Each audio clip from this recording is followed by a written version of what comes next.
Y llegamos a la cumbre de la neurología, en donde habitan tres de los temas más importantes para el ENARM. Uno de ellos cae el día de hoy. Comenzaremos desde las definiciones más básicas hasta los mecanismos de acción de los fármacos antiepilépticos más preguntados, así como los síndromes epilépticos más importantes para el ENARM. Esta clase va dedicada a Bu. Recuerda que mis clases están basadas 100% en guías de práctica clínica mexicanas y normas oficiales, siendo la bibliografía utilizada para esta clase la guía 2015 de epilepsia y la guía del estatus epiléptico. Para los síndromes epilépticos, mecanismos de acción de fármacos antiepilépticos, entre otros datos importantes, usaremos el Harrison, el Nelson y el CTO quinta edición de neurología. Para empezar la clase, definiremos conceptos básicos para adentrarnos a este complejo tema. Empezamos con la crisis epiléptica. Una crisis epiléptica es una actividad, una descarga aberrante, anormal de las neuronas de la corteza cerebral, la cual, a su vez, genera clínica en nuestros pacientes. Ya veremos más adelante que la clínica va a depender del área afectada, si tiene un inicio focal o bien un inicio generalizado, teniendo en cuenta que no todas las crisis epilépticas van a debutar con una clínica motora. Si lo hace, le pondremos el otro nombrecito, crisis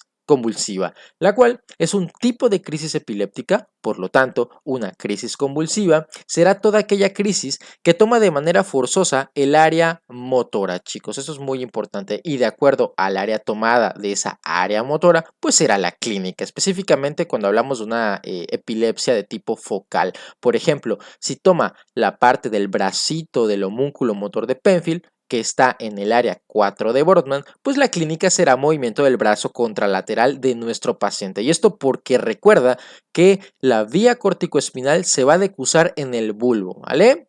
Entonces, recordar que la crisis epiléptica no va a ser sinónimo de una crisis convulsiva. Y esto porque existen crisis epilépticas sin actividad motora, como cuál, pues como la crisis de ausencia que veremos más adelante. El otro concepto importante será el de epilepsia. La epilepsia como tal es una predisposición permanente para poder generar crisis epilépticas de por vida, chicos. Podemos decir que un paciente tiene epilepsia cuando ha tenido dos o más crisis separadas entre sí por más de 24 horas. También será epilepsia si le diagnosticamos a nuestro paciente un síndrome epiléptico. Ya hablaremos de él más adelante. O bien, en cuyo caso, nuestro paciente solamente haya tenido una sola crisis no provocada en toda su vida, pero tiene un riesgo de recurrencia del 60%. Esto, obviamente, demostrado por un electroencefalograma, el cual pues nos va a demostrar que efectivamente hay una actividad epileptiforme. El otro concepto a estudiar, un síndrome epiléptico. Este será un paciente que tiene un tipo de crisis especial a una edad especial, con alteraciones electroencefalográficas especiales y que se trata con algún medicamento específico. Por ejemplo, el síndrome de West.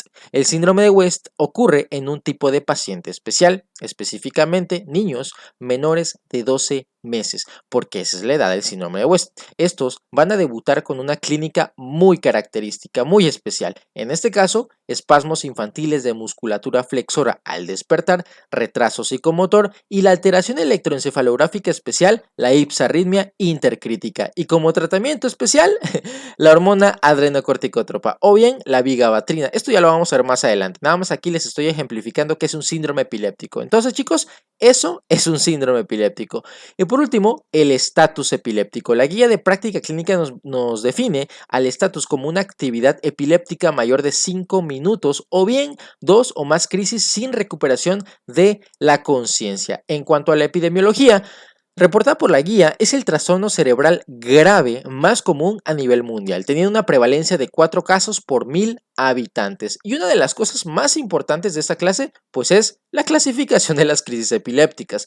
La última clasificación fue propuesta por la ILAE o la Liga Internacional contra la epilepsia. Lo primero que tenemos que hacer es saber el inicio de la crisis. El inicio de la crisis nos va a dar el sitio anatómico donde muy probablemente pues esté el circuito neuronal hiperexcitable. Es decir, si es de inicio focal o de inicio generalizado. Las focales se originan de una red neuronal localizada, circunscrita de una región cerebral, pero dentro de un solo hemisferio, y las generalizadas comprometen a los dos hemisferios cerebrales. Ahora, si el inicio fue focal, subclasificamos de acuerdo a si tiene o no alterada la conciencia, o sea, focal simple, focal compleja, conciencia normal, conciencia alterada. A su vez, tenemos focales motoras y focales no motoras. Cuando hablamos de una focal motora, la manifestación será de acuerdo al área tomada, ya lo habíamos mencionado, todo depende del área tomada. Como es una focal, es un área chiquita de la corteza, pues la clínica va a depender de eso, ¿vale? Un claro ejemplo sería en un paciente con una crisis focal que está afectando el área 4 de Brodmann, que es el área motora primaria, en la parte de la piernita del homúnculo motor de Penfield. En ese caso, habría clínica motora de la pierna contralateral, y no es todo, ya que si es una focal simple, el mismo paciente va a ser espectador del movimiento de su pierna al no estar alterada su conciencia. Te va a decir, oye doc, ve, ahí está, se me está moviendo la piernita, doc. Y tú lo ves, no, sí, se le está moviendo la pierna. Esa es una focal simple, ¿vale? Antes se llamaban parciales, parcial simple, pero bueno, le cambiaron el nombrecillo. Los automatismos o movimientos automáticos como la masticación, chupeteos son movimientos involuntarios. Ten en cuenta que hay tanto crisis focales motoras como no motoras. En las no motoras puede haber alteraciones sensitivas por compromiso del área somestésica, como parestesias.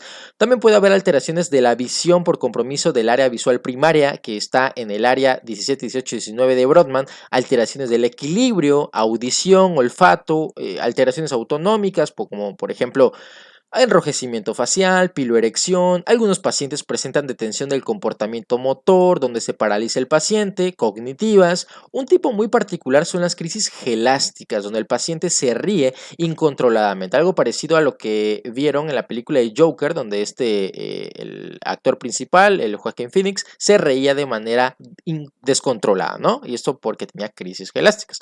También pueden referir sensaciones extrañas, como por ejemplo miedo. En algunas circunstancias en donde el inicio fue focal, puede evolucionar a una tónico-clónico generalizada, es decir, se bilateraliza. Ahora, en cuanto a las generalizadas, recordando que todas las generalizadas se pierde la conciencia, estas las subclasificamos de acuerdo a si presentan o no clínica motora, es decir, convulsivas y no convulsivas, ¿vale? Motoras y no motoras. Cuando hablamos puntualmente de las generalizadas no convulsivas o no motoras, nos referimos a las crisis de ausencia. Aquí el problema son los tálamos, chicos, los cuales están mandando potenciales a la corteza. La pregunta es, ¿por qué las crisis de ausencia es una crisis generalizada si no tiene actividad motora? Bueno, eso es porque hay actividad en los dos hemisferios junto a una alteración de la conciencia. Aquí solo a nombrar, bueno, aquí ya se las coloqué, bueno, aquí solo a nombrar el síndrome de Givens o mioclonía palpebral, en donde hay parpadeos en gran cantidad. Y bueno, chicos, lo más preguntado, las generalizadas convulsivas. Aquí hay de cualquier combinación. Lo más común, la más preguntada, la tónico-clónica o gran mal. Esta suele comenzar de forma brusca, sin previo aviso, aunque algunos pacientes que tienen una focal hacen aura y después viene la crisis. Esta comienza con una contracción tónica de los músculos de todo el cuerpo, de ahí viene la fase clónica o de relajación. Durante la primera fase hay una contracción de los músculos de la expiración y laringe, y ahí es donde se produce el grito ictal. Se altera la respiración y empieza a haber cianosis por acúmulo de secreciones en la orofaringe. Y bueno, las clónicas, donde hay movimientos repetitivos, las tónicas, donde hay rigidez muscular, mioclónicas, movimientos bruscos no repetitivos, y atónica, donde hay pérdida del tono y el paciente, perdón, el paciente puede llegar a caerse, ¿vale? Inclusive puede llegar a tener traumatismos, se empiezan a morder la lengua y pues bueno, tienen microtraumatismos a nivel de la lengua, inclusive pueden llegar a tener traumatismos cráneoencefálicos, muy importante, ¿vale? En esta diapositiva diferenciaremos una crisis de ausencia de una focal compleja, debido a que las dos cursan con alteración de la conciencia. Como dijimos, la ausencia era generalizada porque se comprometían los dos hemisferios, pero la focal compleja no. Aquí solo había compromiso de un área circunscrita. En la ausencia, la crisis se presenta sin presentar aura o alguna manifestación que nos avise, oye, ahí viene la crisis. Entonces, en la focal sí que lo hay. Las crisis de ausencia generalmente se presentan en niños, las focales no. Las ausencias son muy breves, tardando unos pocos segundos. Las focales pueden tardar varios minutos. Otro dato importante, chicos, es la cantidad de crisis que puede llegar a tener un paciente con ausencias, siendo lo más común que sean múltiples. Pueden llegar a tener hasta más de 50, 100 crisis. Todo depende de pues qué tan grave, ¿no? Qué tanto están mandando los tálamos hacia la corteza. En cambio, las focales complejas son poquitas. En una hay automatismos y en la otra no lo hay. Los automatismos son movimientos automáticos como por ejemplo expresiones faciales, chupeteo, etc. En las focales sí que tenemos un periodo post-ictal y en las ausencias no. Es más, los pacientes que tienen crisis de ausencia solamente van a sufrir pausas momentáneas y van a continuar haciendo sus actividades como si nada hubiera pasado. Yo les estoy dando la clase, no, pues vamos a ver el fármaco antiepiléptico y vamos a ver el mecanismo de acción de los canales de sodio que van a, bueno, eso es una crisis de ausencia, ¿vale? Para que me entiendan, tardan poquitos segundos, ¿ok? Bueno, aquí ya les hice el spoiler, ¿no? De lo que vamos a ver más adelante, que es el tratamiento. Por ejemplo, aquí en las crisis de ausencia utiliza la etosuximida. Ya vamos a ver esto de los mecanismos de acción más adelante. Y la carbamazepina es el fármaco de primera línea según la guía de práctica clínica mexicana para las crisis focales, para toditas, ¿vale? Bueno, chicos, y un dato aparte, que es un dato muy interesante, es que las crisis de ausencia se pueden llegar a inducir con la hiperventilación. De hecho, los neurólogos pediatras por ahí sí leen, lo que hacían con los niños era decirles, vas a soplar este papelito y les daba la crisis de ausencia. Muy interesante. Ahora bien, es importante tener en cuenta las causas de convulsiones según la edad de nuestros pacientes. En el periodo neonatal, siempre de los siempre, lo más común será la encefalopatía hipóxico-isquémica. Esta supone del 50 al 60% de todos los casos. Generalmente se presentan en las primeras 12 horas de vida. Le siguen los accidentes vasculares. Aquí hay tres tipos de hemorragias: subaracnoidea primaria, de la matriz germinal y la subdural. Sin embargo, hay otros, como los trastornos metabólicos, como la hipoglicemia, que aparecen en los recién nacidos de bajo peso al nacer y es evidente en los primeros 2 a 3 días. Las deficiencias de piridoxina o vitamina B6, estas son igual causas importantes de crisis en neonatos. Y ya como causas de tipo Doctor House, pues alteraciones en el metabolismo de los aminoácidos, ¿no? O ácidos grasos como la adrenoleucodistrofia, enfermedades rarísimas. Ahora, al final de la lactancia y comienzo de la infancia, lo más común serán las crisis febriles, las cuales más adelante vamos a hablar a detalles de ellas. Aquí solo a recordar que hay alteraciones genéticas asociadas a las mismas crisis febriles típicas, ojo, típicas, entre los genes más implicados, el SCN1A y el SCN1B, que codifica para un canal de sodio. En la adolescencia será la idiopática, es decir, presumimos que hay una alteración genética, pero no podemos demostrar específicamente qué alteración es. En los adultos jóvenes será la traumática. Aquí les traigo datos de la guía de práctica clínica muy importantes donde nos menciona el riesgo de poder sufrir epilepsia de acuerdo a la causa. Vean que un paciente con crisis epiléptica sintomática aguda durante un traumatismo craneoencefálico se relaciona con desarrollar epilepsia hasta en un 26%, siendo la hemorragia subaracnoidea la más relacionada. Ten en cuenta que las crisis después de un traumatismo las podemos dividir en inmediatas o menor a una hora, precoces de una hora a una semana y tardías después de una semana de haberlo sufrido. ¿Por qué les comento esto? Porque las tardías sí que tienen un riesgo de epilepsia y van a necesitar de un tratamiento antiepiléptico crónico. Ahora, chicos, en los adultos de 35 a 50 años serán los tumores y en más de 50 años será el EBC o ictus.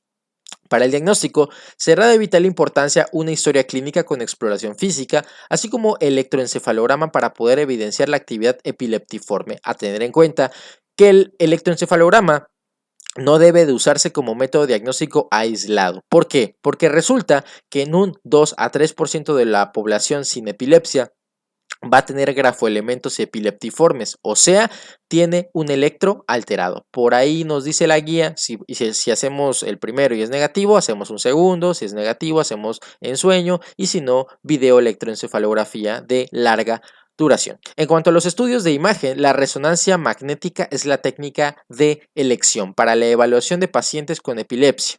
La TAC la haremos si hay contraindicación para la resonancia magnética. Ahora, quiero que pongan muchísima atención a lo que vamos a ver, porque he visto cómo traban a los internos y a los residentes con los mecanismos de acción de los fármacos antiepilépticos, en general con cualquier medicamento, y realmente es súper sencillo. Empezamos. Todo comienza con el potencial de acción. Este logra abrir los canales de sodio dependientes de voltaje, que posteriormente hace que se abran los canales de calcio, y esto por el cambio de la polaridad de negativo a positivo. Muy básico. Recuerda que el calcio ayuda a la liberación de vesículas cargadas con neurotransmisores. Ten presente que los neurotransmisores a nivel del sistema nervioso central son de dos tipos: excitatorios, siendo el glutamato pues el más importante, chicos, y dentro de los neurotransmisores de tipo inhibitorios, pues tenemos en este caso al GABA, ¿no? El glutamato actúa sobre dos tipos de receptores, AMPA y N-metil de aspartato, ¿vale? Entonces, neurotransmisores inhibidores, el GABA o ácido gamma aminobutírico. Este lo que hace es hiperpolarizar a la neurona posináptica, es decir, la hace más negativa para que no pueda despolarizarse. El GABA actúa sobre receptores de tipo GABA. Qué difícil, ¿verdad? Hay tres tipos de receptores GABA que ahorita vamos a ver más a detalle. Entonces, chicos, existen fármacos que lo que van a hacer es bloquear o actuar desde el inicio del potencial de acción, o sea, inhibidores de los canales de sodio. Muy importante esos medicamentos porque son muy preguntables. Todos los que puedes observar en rojo son los inhibidores de canales de sodio. Sin embargo, hay bibliografías donde puedes encontrar que tiene múltiples mecanismos de acción, pero aquí los simplificamos de esta manera, ¿vale?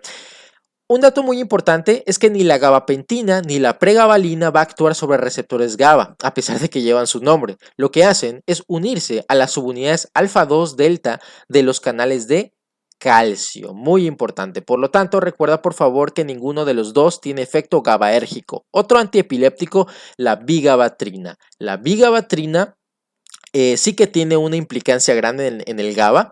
Lo que hace es inhibir a su destructor, o sea, inhibe a la GABA transaminasa, enzima que cataliza la reacción de GABA a succinato. Eso no lo tienes que saber, pero es importante al menos que sepas que actúa sobre el metabolismo de GABA. Por lo tanto, lo que hace es que haya más GABA. Otro antiepiléptico muy importante es el levetiracetam. Este medicamento no actúa en ninguna enzima, en ningún canal iónico, en ningún receptor. Lo que hace es inhibir, bloquear, pegarse, como le quieras llamar, al transportador vesicular de monoaminas tipo 2 o el BMAT, que rodea a la vesícula de glutamato, es decir, bloquea a la liberación de las vesículas de glutamato hacia el espacio sináptico. Otro fármaco, la etosuximida. Este medicamento bloquea los canales de calcio transitorios o tipo T a nivel talámico, y es por esto que es el tratamiento de elección en las crisis de ausencia. Ya lo habíamos mencionado anteriormente, ¿vale? Que les hice el spoiler. A continuación, hablaremos de los últimos medicamentos, las benzodiazepinas y los barbitúricos, chicos. Y hablaremos de los dos debido a que actúan en el mismo receptor. Dijimos en un principio que el GABA se unía a los receptores GABA y que existían tres tipos de receptores GABA: GABA A, GABA B y GABA C. El que me importa que recuerden es el GABA A, y esto es debido a que es el lugar de acción de estos medicamentos, tanto benzodiazepinas como barbitúricos. El receptor GABA A es de tipo ionotrópico. Esto significa que una vez que se activa el receptor GABA A, se abre un canal de cloro. Este canal es un canal de cloro, no lo olvides por favor. Y al ser un anión, es decir, tiene cargas negativas, hiperpolariza a la neurona posináptica, es decir, hace que ya no se despolarice. Existen otros dos tipos de receptor GABA como el GABA B y el C, pero estos son metabotrópicos y realmente no tienen relevancia para esta clase. Entonces ya te vas dando una idea de qué hacen estos medicamentos, ¿no? Te presento al receptor GABA A, el que te puse en rojo. La primera imagen, la de arriba, es una vista lateral y la de abajo una vista desde arriba, superior. Si te das cuenta, este receptor tiene 5 subunidades. Las benzodiazepinas actúan entre la subunidad alfa y subunidad gamma, pero como nos gusta saber más, entre las subunidades alfa 1 y gamma 2. ¿Qué quiere decir esto? Que las benzodiazepinas no van a actuar directamente en el mismo lugar donde se une el GABA. Es más, aunque las benzodiazepinas se unan al receptor de GABA, si el GABA aún no se ha unido al receptor de GABA A, pues el canal de cloro no se abre. Es de manera forzosa que el GABA esté unido y también la benzodiazepina, por lo que podemos decir que las benzodiazepinas son potenciadores GABAérgicos, potencian la acción de GABA y como se unen a un sitio diferente del GABA, pues le vamos a poner el nombre de moduladores alostéricos positivos. Entonces, chicos, se abre el canal de cloro, se hiperpolariza, en este caso, la neurona ya no se va a poder despolarizar porque está muy negativa. Estos medicamentos hacen que el canal de cloro se abra más veces. Si se abría normalmente 5 veces, hace que se abra 20 veces. Sin embargo, los barbitúricos no abren el canal de cloro más veces, sino que hacen que el canal de cloro esté abierto más tiempo. Y es por esto que hay mayor riesgo de depresión del sistema nervioso. Por eso tienen muchos efectos adversos, principalmente la sedación. Y pues bueno, chicos, las benzodiazepinas se clasifican de acuerdo a su vida media o a su acción, ¿no? Acción corta, menos de 6 horas, acción intermedia y larga duración. Hay otros medicamentos que se llaman solpidem, sopiclona y saleplón, pero bueno, hacen lo mismo, ¿vale? Entonces, antes de comenzar a hablar de los tratamientos de cada crisis epiléptica, ya hablamos de los mecanismos de acción. Ahora, los efectos adversos. Empezamos con la fenitoína. Este inhibidor de los canales de sodio, ya habíamos mencionado que era un inhibidor de canales de sodio, cuando se usa de manera muy crónica, genera hiperplasia gingival. De hecho, es una de las preguntas más típicas dentro de los simuladores. Hirsutismo, y existe la posibilidad de generar arritmias, especialmente la fibrilación ventricular. La carbamazepina y su sal, la oxcarbazepina, su efecto adverso más común y por lo tanto el más preguntado, obviamente, la leucopenia. Es una leucopenia asintomática que revierte tras la suspensión del medicamento. También existe la posibilidad de hiponatremia, principalmente en los adultos mayores, en los viejitos. La lacosamida es un medicamento bien tolerado con pocos efectos adversos. Por ahí se menciona que prolonga el intervalo QT, pero es muy raro. Los barbitúricos, que decíamos que actuaban en el canal GABA A, que era un canal de cloro, y la primidona, que también es un barbitúrico. Pues bueno, chicos, esto como el canal de cloro está abierto mucho tiempo, pues que va a haber sedación. Sin embargo, hay algo que se conoce como excitación paradójica, y eso es porque en los niños y en los adultos mayores no causa una depresión, no una sedación. Lo que generan en esos pacientes es una hiperactividad, ¿vale? Muy interesante, ¿no creen? Y por otro lado, el levetiracetam. El levetiracetam, medicamento que dijimos que inhibía el transportador vesicular de monoaminas tipo 2, genera cuadros psiquiátricos. Por lo tanto, está contraindicado en este tipo de pacientes que tienen trastornos depresivos. Inclusive puede llegar a impulsar el suicidio. El efecto adverso más temido de la lamotrigina es el síndrome de Stevens-Johnson. Sin embargo, te van a poner nada más que es erupción cutánea, ¿no? Pero pues hay que tener en cuenta que genera tanto cuadros de erupción o exantemáticos a nivel, pues en este caso de la piel, ¿no? Pero puede ser tanto leve o grave. El más grave pues sería el de Stevens Johnson. La bigabatrina. Este inhibidor de la GABA transaminasa genera toxicidad retiniana. No se sabe si es por las mayores concentraciones de GABA. Realmente no se sabe, pero lo que sí está bien descrito son los defectos en los campos visuales. El topiramato y su hermana, la sonizamida, generan somnolencia, tienen a la formación de litiasis renal y la pérdida de peso. La gabapentina y la pregabalina aumentan el peso, y por último, el que todos conocen, el que dan como gomitas hasta en la fiesta de 15 años, el valproato de magnesio, ¿no? El valproatito.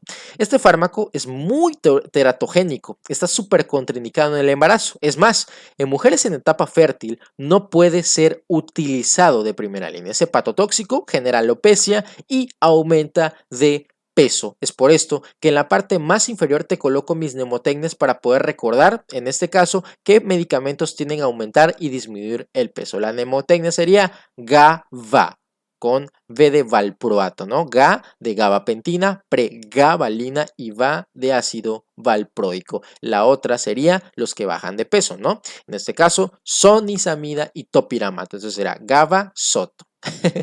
También locas mis mnemotecnias, pero bueno, espero te ayuden. Vámonos con el tratamiento de las crisis focales. Para empezar, clasificaremos a nuestros pacientes de manera general, edad reproductiva y adulto mayor. El tratamiento en pacientes de manera general, es decir, pacientes que no están en edad fértil, embarazada o adulto mayor, será la carbamazepina. En etapa reproductiva será la lamotrigina. Sin embargo, a tener en cuenta que la guía de práctica clínica nos menciona que a pesar de ser el fármaco menos teratogénico, pues existe la posibilidad de que induzca labio leporino o paladar hendido. Entonces, ¿qué pasa si me colocan a una paciente embarazada como un tratamiento antiepiléptico y me preguntan si le quitamos o cambiamos el tratamiento? En este caso, la respuesta sería no cambiar, no suspender, mantener a dosis mínima eficaz, excepto si existe descontrol clínico. Así lo menciona la guía de práctica clínica. En el tratamiento en los pacientes mayores, pacientes ancianos, viejitos, será también la lamotrigina. Ahora, en las crisis generalizadas, ya vimos cuáles eran. Este tratamiento que mencionaremos solo será eficaz en las azules, ¿no? Aquí les coloqué las azules, va a ser el tratamiento, y en las rojas no. ¿Por qué las ausencias no? Porque en ese caso va a ser otro tipo de tratamiento. Ya les había mencionado, de hecho, que era la etosuximida. En general, vamos a utilizar el valproato de magnesio. El valproato de magnesio es el tratamiento de primera línea en todos los tipos de crisis generalizadas. En la edad reproductiva, la lamotrigina, adulto mayor, también la lamotrigina. Sin embargo, a tener en cuenta que los pacientes que tengan epilepsia mioclónica juvenil o cualquier tipo de mioclonía, se puede llegar a exacerbar esta mioclonía con el uso de la lamotrigina y por lo tanto este medicamento no va a ser de primera elección, así como los que aparecen en amarillo, la carbamazepina, gabapentina, oxcarbazepina, fenitoína, tiagabina y vigabatrina, ¿vale? Perfecto, chicos. Ahora, nos vamos a cuándo nosotros podemos retirar el tratamiento antiepiléptico. La guía refiere que los pacientes que estén libres de crisis por al menos 2 años y el CTO refiere que con adición de un único tipo de crisis, electroencefalograma normal y la exploración normal. Se recomienda el retiro paulatinamente de 2 a 3 meses. Sin embargo, la guía refiere que tenemos que considerar todos estos factores que pueden generar recurrencia a la hora del retiro. Por ejemplo, la suspensión de la medicación en la adolescencia o edad adulta, que tengan electroencefalograma anormal, si el paciente está bajo una politerapia, entonces le quitamos toda esta carga de medicamentos, pues claro que hay un mayor riesgo de recurrencia, ¿vale?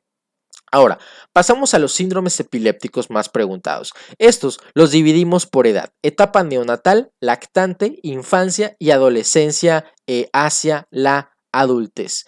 Empezamos con el síndrome de West. Este me encanta, es uno de los síndromes pues realmente graves que llega a evolucionar, tiene su fase de Saiyajin. Aquí está Goku, no está en su fase de Saiyajin, pero bueno, chicos, este es un tipo de síndrome epiléptico que debuta con crisis generalizadas. Aparece en varones menores de 1 año, siendo la forma sintomática la más común. Clínicamente aparece la famosa tríada de West, que es espasmos infantiles, de musculatura flexora al despertar, retraso psicomotor, en donde puede haber tanto un estancamiento o regresión de lo aprendido, y la ipsarritmia intercrítica, tratamiento de primera línea ACTH, segunda línea vigabatrina. Recuerda el efecto adverso que tenía, que era toxicidad retiniana, ¿no? Te lo pueden llegar a poner como defecto en los campos visuales. Entonces, chicos, un dato interesante es que el doctor West describió el síndrome de West en su propio hijo, que tenía espasmos infantiles al despertar.